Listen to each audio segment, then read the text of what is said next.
Model monthly rainfall using a trig function.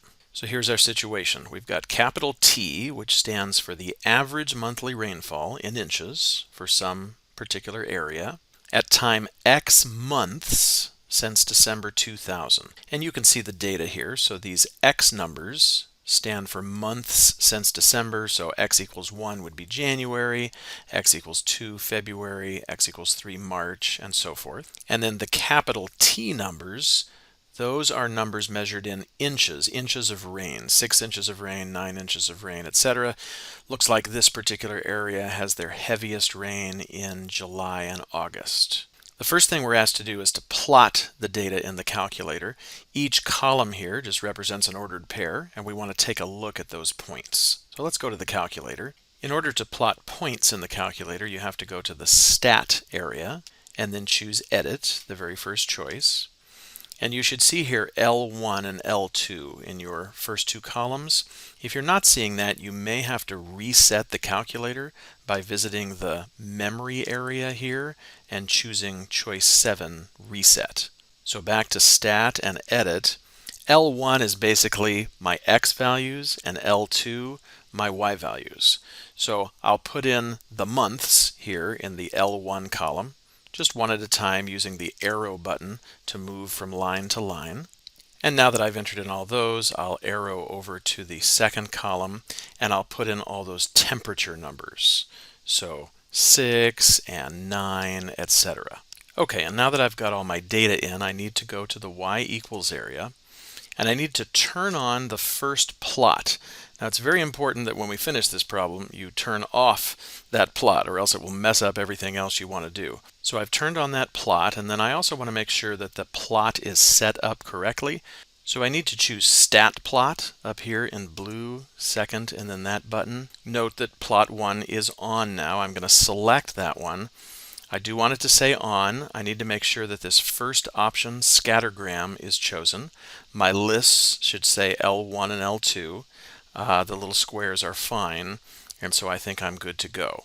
Let me go back to the Y equals area. And the last thing is simply to tell the calculator what window I want to use to see those points. Well, the great thing is there's a built-in window in the zoom area. It is zoom 9. And if you choose that, the calculator will set up the perfect window for you. Let's see, we can see what it is. We're going from a little below 0 out to 13 on the X's, and the Y's are going from a little above 0 to a little bit under 40. Let me go back to the graph. Now here's the point, and here's what people do so much in their studies, is they collect some data, they graph it, and then they look to see is there some kind of pattern. And of course, when I look at this, it sure looks familiar. It looks a lot like these sine and cosine graphs that we've been doing. In fact, it's not too difficult to imagine that these same numbers are going to repeat approximately because, of course, year after year in various areas, the rainfall amounts tend to be closely linked at the same points of the year. So what I think is, maybe I could create a sine or cosine equation that wouldn't be perfect, but that would at least come close to describing this situation. So our job is to use the regular sine function in order to write an equation that models this data. Let me walk you through what I think is a good process. I think in these application problems, the most important information to figure out first is what's the highest y value and what's the lowest y value. Now I can see that right off of our table here. The highest number in the table is 34, and the lowest number in the table is 6. Obviously on the picture, here's the 34, here's the 6. If I'm going to use a trig function, we know that the midline just comes halfway between the highest and lowest values. Well, there is a quick way to find that, and that is by simply averaging the high and low values. So if I take the high and low, add them up, and divide them by 2, that will tell me the midline number. In this case, that's going to be 34 plus 6, which is 40, divided by 2, which comes out to be 20.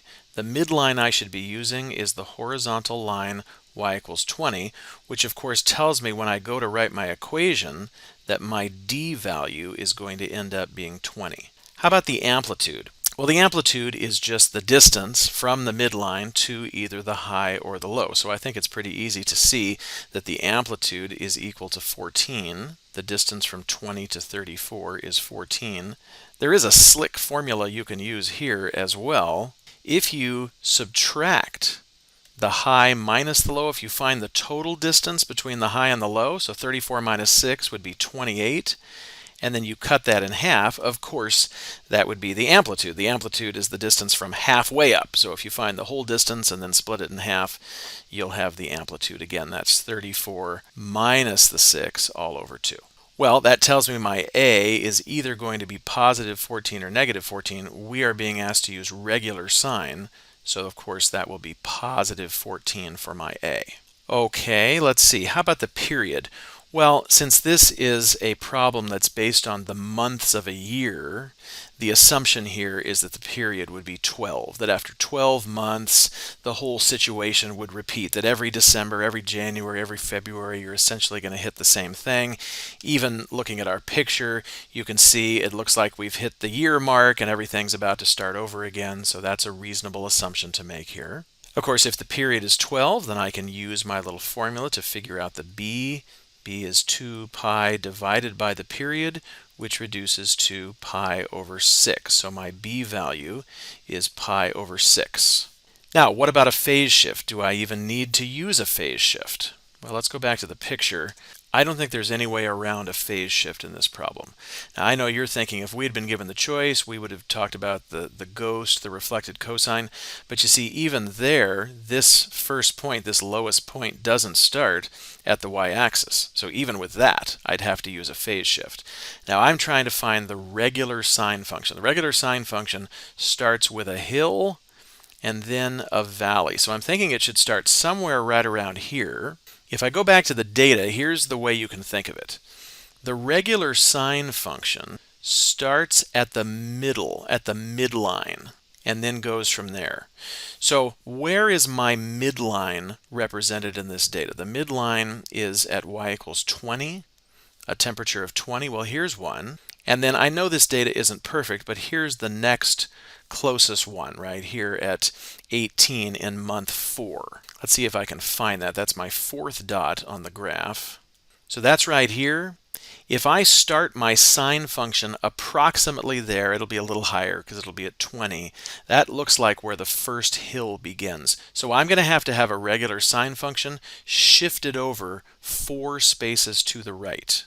My phase shift then is positive 4, which means my C is positive 4. Well, I think we have everything we need to write the equation down. We've found all our information. The equation is going to be capital T, that's my y variable, equals, the A is 14, we're using the sine function, B is pi over 6. I need that other parentheses because of the phase shift.